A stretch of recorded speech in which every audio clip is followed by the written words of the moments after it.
This reservation cannot be yours. Celia Markham said it while holding my phone in one hand and staring at the booking on the screen.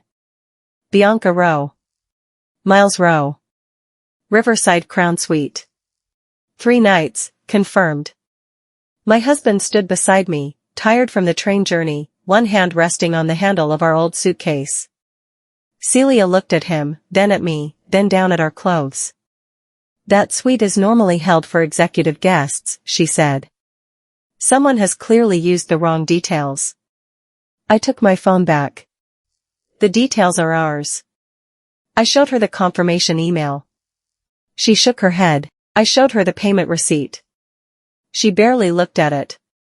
Less than 10 minutes later, 2 hotel security officers were standing beside our luggage while Celia told us we needed to leave the reception area. Guests had started watching. A man near the lifts had his phone raised, filming openly. Then the main lift doors opened.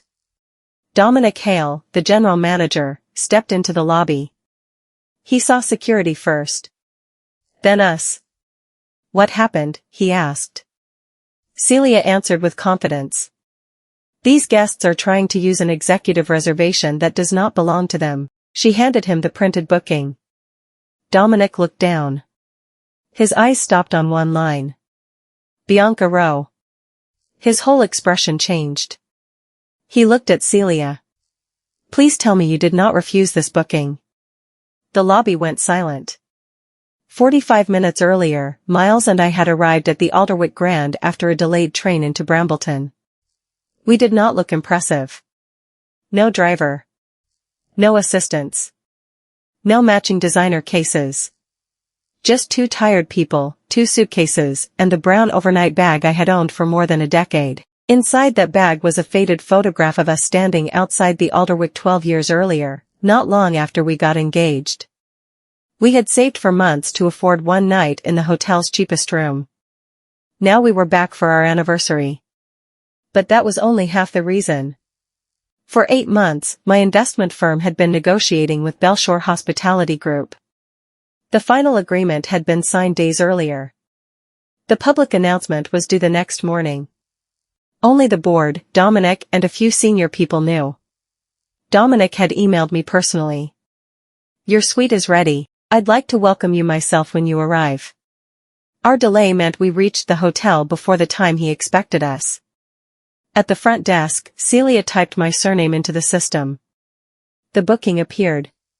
She read it once. Then slowly looked up at me. Rowe, I said. Bianca and Miles Rowe. Celia typed the name again, even though the reservation was already on her screen. For a moment, everything seemed normal. Then her eyes moved down to the room type. Riverside Crown Suite. She paused. Did you book through a third-party website? No. Direct with the hotel. Do you have identification? Of course. Miles and I both handed over our passports. Celia checked the names.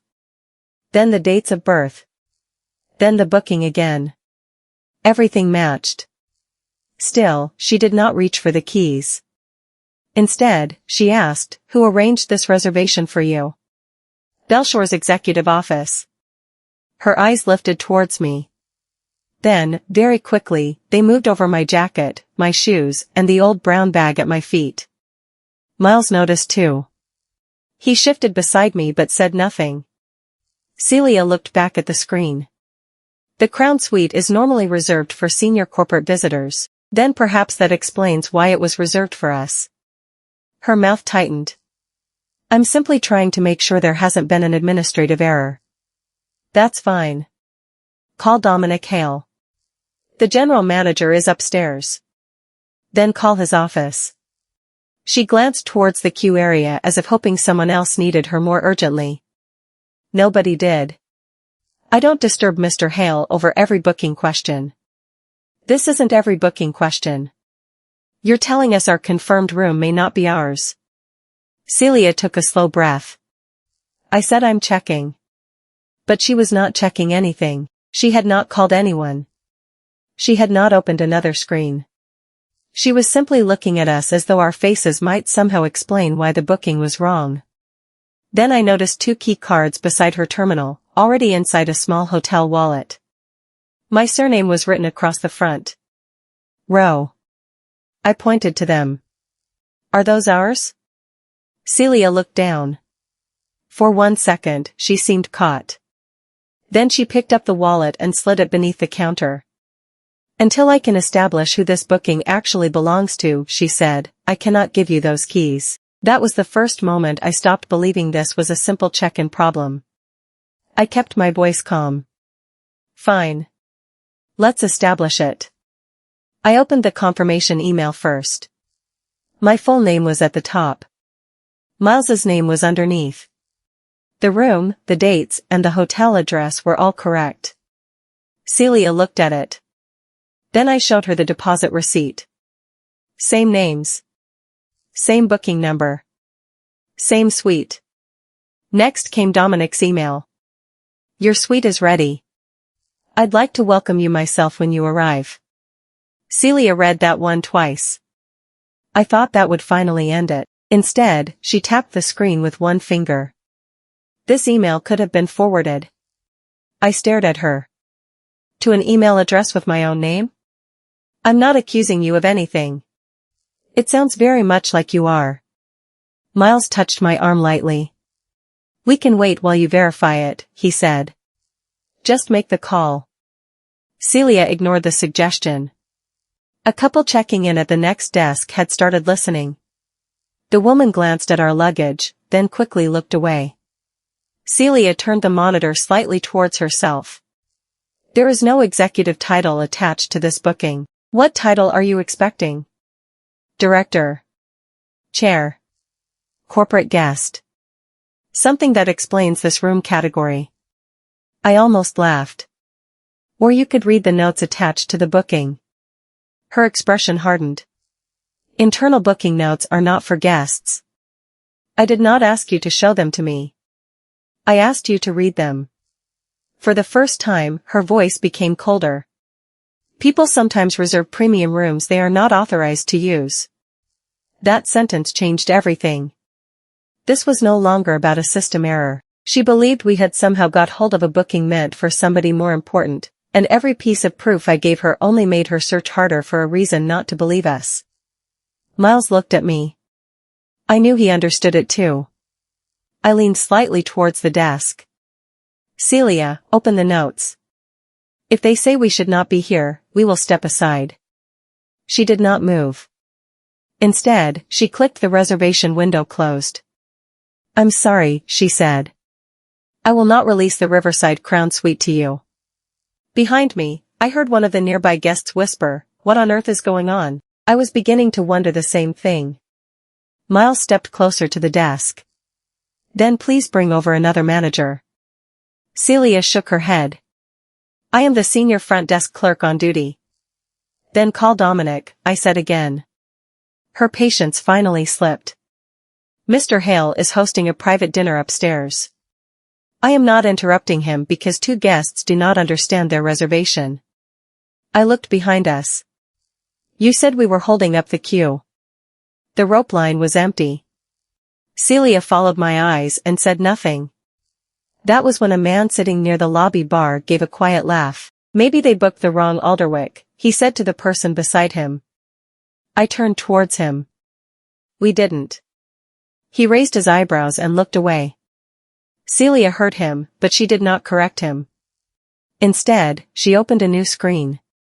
I can offer you a standard double room for tonight. Miles frowned. We already paid for the Crown Suite. This would be a separate booking. At the full rate? Yes. I could not believe what I was hearing. She was willing to accept our money for another room. She simply refused to believe the room already reserved in our names belonged to us. We are not paying twice, Miles said. Celia folded her hands. Then I'm afraid I cannot help you. You can help us, I said. You're choosing not to verify the booking. A few more people had started watching. Near the lifts, a businessman lifted his phone. At first, I thought he was checking a message. Then I saw the camera pointed towards us. Celia saw it too. Her posture changed. The conversation was no longer private, and I could tell that mattered to her. "If you continue refusing a reasonable alternative," she said, louder now, "I will have to ask you to leave the reception area." A reasonable alternative would be checking the reservation. "I have made my decision." "No," I said. "You've made an assumption." Her face went still. For 1 second, neither of us spoke. Then Celia reached for the desk phone. I thought she had finally decided to call Dominic. She pressed a short internal number. "Front desk," she said. "I need security in the lobby." Miles looked at me.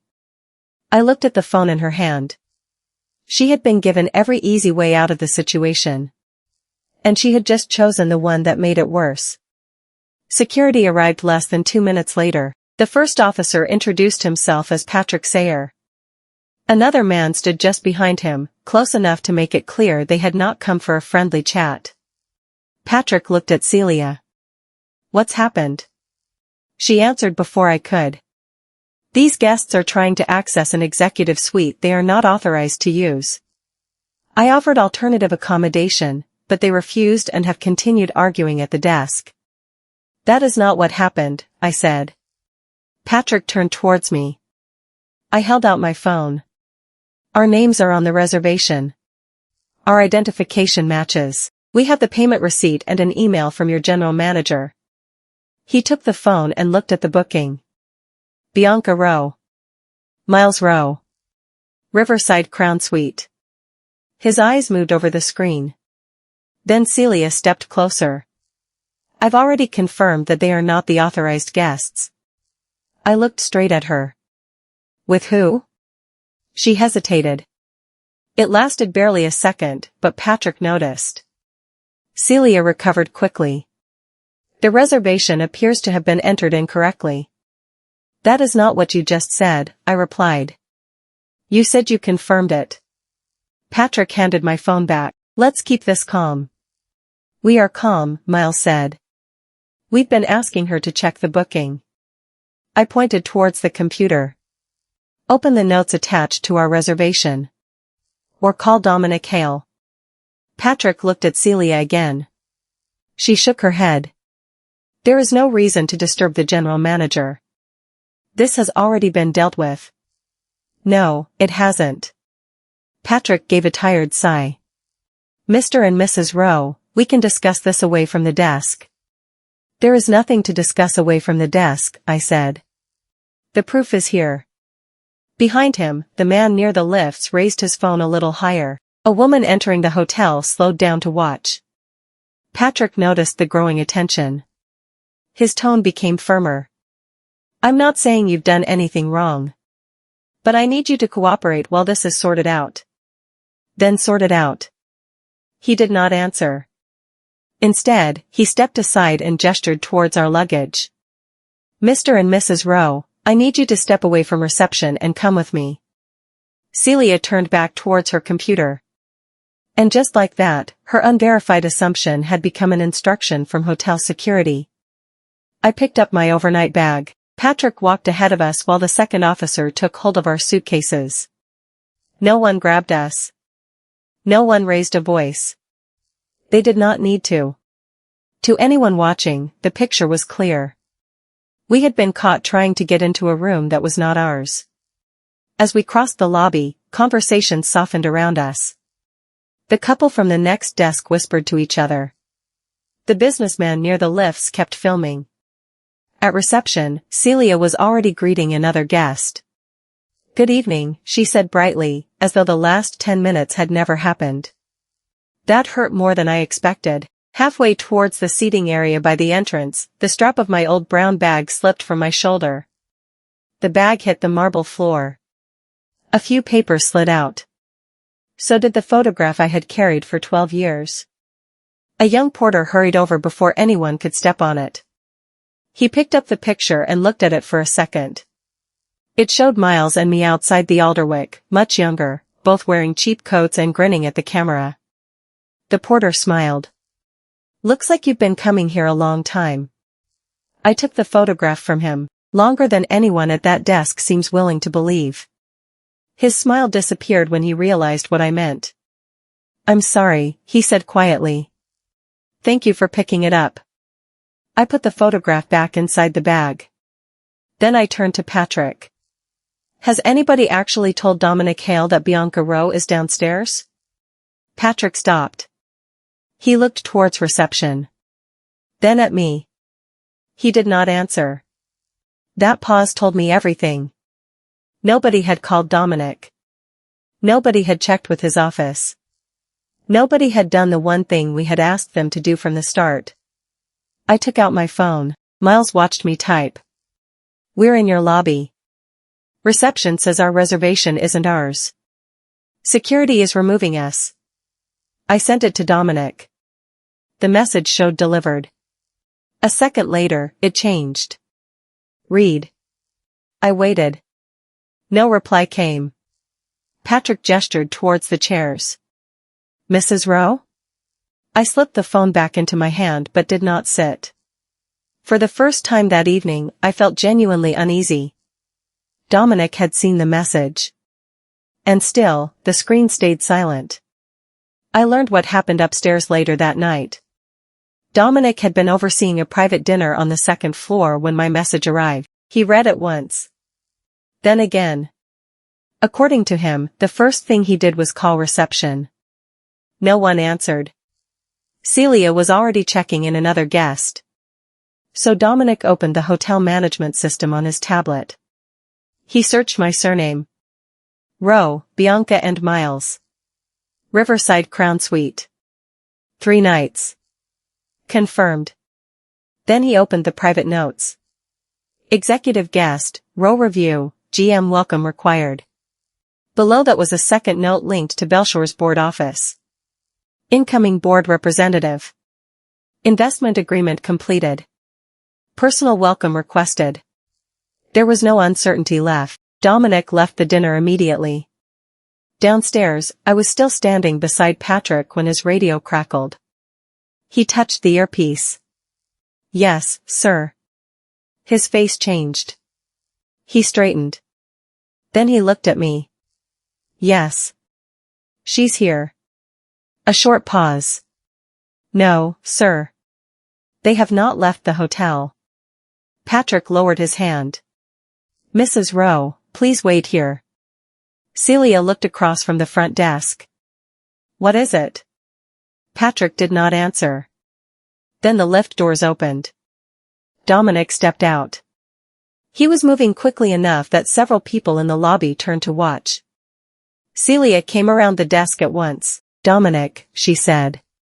"I've handled a fraudulent executive booking, but the guests are refusing to leave." He did not slow down. "What booking?" "The Crown Suite." "Name?" Celia hesitated, then grabbed the printed reservation from the counter and handed it to him. Dominic looked down. His eyes stopped on my name. He did not say anything for a moment. Then he looked over at me, standing beside our luggage and hotel security. The color seemed to leave his face. He turned back to Celia. "Did you open the management notes?" She blinked. "I didn't think that was necessary. Did you call my office?" "No, but..."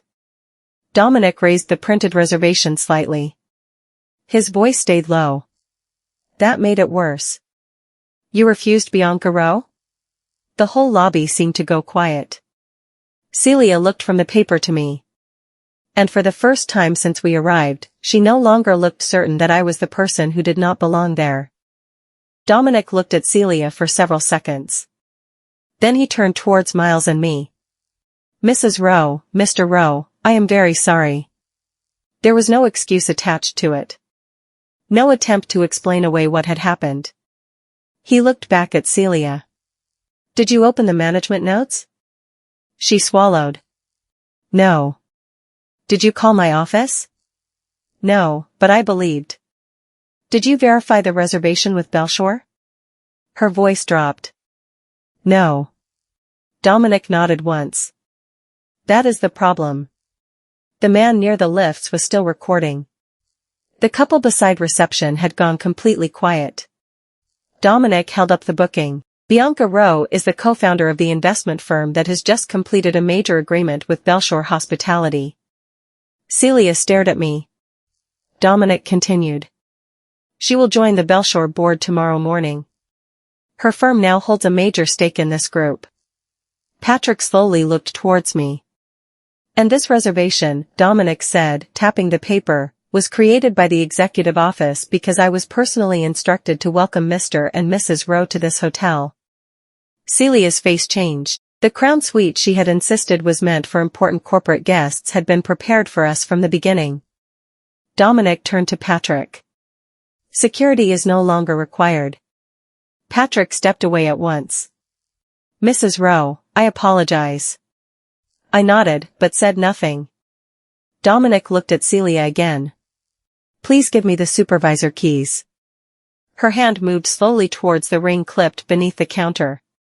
Dominic, I was protecting the hotel. You were given valid identification, a confirmed reservation and instructions to contact management.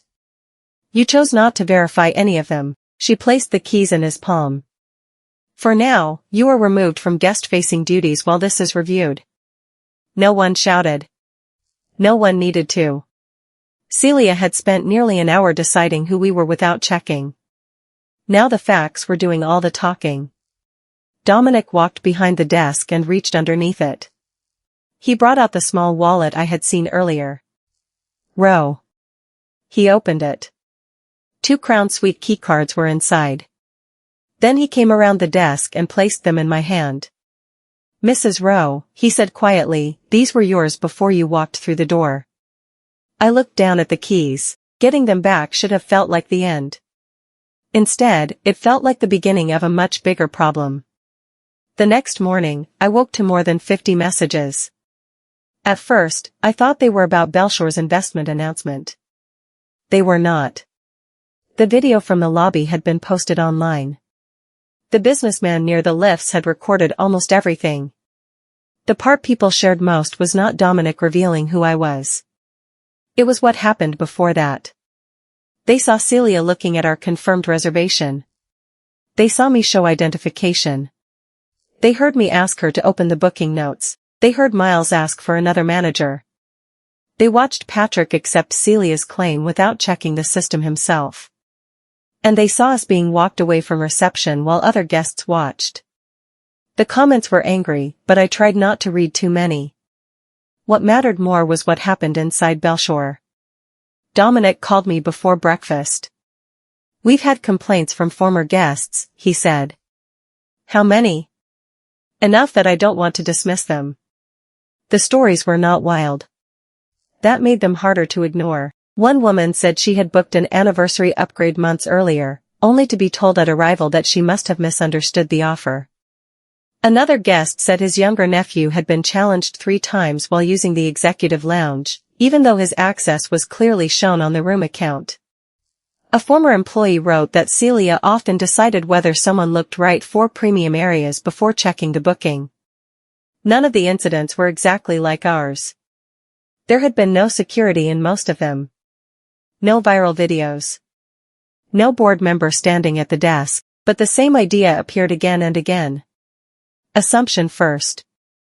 Verification later. Sometimes not at all.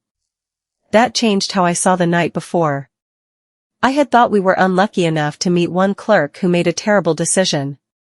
Now I wondered whether the hotel had allowed personal judgment to replace proper process for much longer than anyone realized. By lunchtime, Belshore's board ordered an independent audit. They would review guest complaints, front desk procedures, security decisions, and premium room disputes across several properties. Dominic told me the review would not be controlled by the hotel. That is how it should be, I said. Then he added something that stayed with me.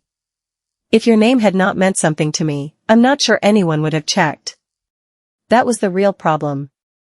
Respect should never depend on having a powerful name. 2 days later, Miles and I met with Belshore's directors. They offered us a full refund for the stay. They offered future nights at any Belshore property. There was even talk of a private dinner and a luxury travel package. I listened politely, then I said, I don't need free champagne. The room went quiet. I need to know what happens when the next guest has valid proof but no connection to the board. That changed the meeting. I asked for 5 things. First, any disputed reservation had to be checked properly before a guest could be denied access. Second, premium room disputes needed a second employee or manager to review them. Third, security could not remove a registered guest simply because one member of staff said the booking looked wrong. Fourth, guests needed a clear way to escalate problems without repeating the same argument to the same person. Finally, training had to focus on evidence and behavior, not on whether someone looked wealthy, important, or powerful. Miles added another point. What about the staff who are promoted into senior roles before they're ready? That led to another idea. A development program for junior employees. They would shadow experienced managers, learn how to handle disputes and understand why authority came with responsibility. Dominic supported it immediately. One director then asked me something I had expected. What do you want us to do about Celia? I looked at him. Investigate first. He seemed surprised. I'm serious. Don't fire someone because I'm joining the board. Find out what happened. Look at the records. Then act on facts. That mattered to me. Celia had failed because she decided what was true before checking. I was not going to repeat the same mistake in reverse. The audit team spent the next week interviewing staff and reviewing security footage. Patrick gave a full statement. So did the porter who had picked up our photograph. Celia submitted her own written report. At first, I assumed it would describe the disagreement from her point of view. Instead, one sentence caused the entire review to change direction. She had written, I verified with management that the row reservation had been wrongly assigned. The problem was simple. The hotel's records showed she had never contacted management at all. The investigators checked every part of Celia's report. Her phone log showed no call to Dominic. The reception system showed she never opened the private booking notes. There was no message to Belshore's executive office.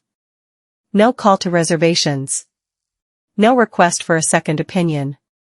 The security footage showed me presenting matching identification and confirmation several times. Patrick's statement also confirmed that Celia told him she had already verified the booking. She had not. That became the deciding issue. Not the online video. Not my investment. Not the embarrassment Belshore had suffered. Her own report. During her final interview, Celia said the lobby had been busy. The footage showed it was not. She said she believed the booking system had made a mistake. The investigators asked why she had not checked. Then she said she was trying to protect an executive guest. They asked why she never confirmed who that guest was. Every answer led back to the same point. She had decided first. Then she had written the report as if she had checked afterwards. A week later, Belshore dismissed her. The reason was clear. She had ignored valid evidence, escalated a guest dispute without following procedure and recorded a verification that never happened. Patrick kept his job. The review found that he had made a serious mistake by trusting one employee instead of checking the booking himself. He lost his supervisory duties for a period and had to complete further training before returning to that role. I thought that was fair. He had failed us. But he had not created the false story. Celia had. I did not celebrate when I heard she had been dismissed. I did not need her private life to fall apart. I did not want some dramatic punishment waiting around the corner. Losing the authority she had misused was enough. For years, Celia had stood behind a desk deciding who could enter certain rooms. Now that decision was no longer hers to make. But something else kept bothering me. The Riverside Crown Suite had become the symbol of everything that went wrong that night. I kept thinking about the room itself. About who usually stayed there. About who never could. Then I had an idea. If that suite had become part of the problem, perhaps it could also become part of what we built next.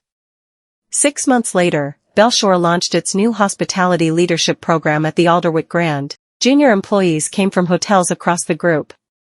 Some worked at reception. Some worked in security.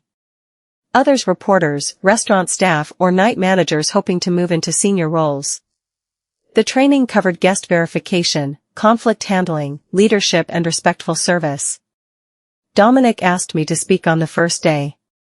I brought the old brown overnight bag. Inside it was the photograph that had fallen onto the lobby floor that night. Miles and I stood outside the Alderwick in the picture, 12 years younger, wearing cheap coats and smiling as though we had won something. In a way, we had. We had saved for months to afford one night in the smallest room. I placed the photograph beside our new Belshore board access cards. Nobody needed me to explain the difference. Then I told the group something I had been thinking about for months. Hospitality is not about deciding who deserves respect. Respect is supposed to come before you know anything else about the guest. After the session, I met with Dominic and the community team. I proposed something new. Several nights each year in the Riverside Crown Suite would be donated through Belshore's community program. Couples facing difficult times could be nominated for a special stay. A carer who had not had a break in years. A couple rebuilding after illness. Parents celebrating an anniversary after a difficult period.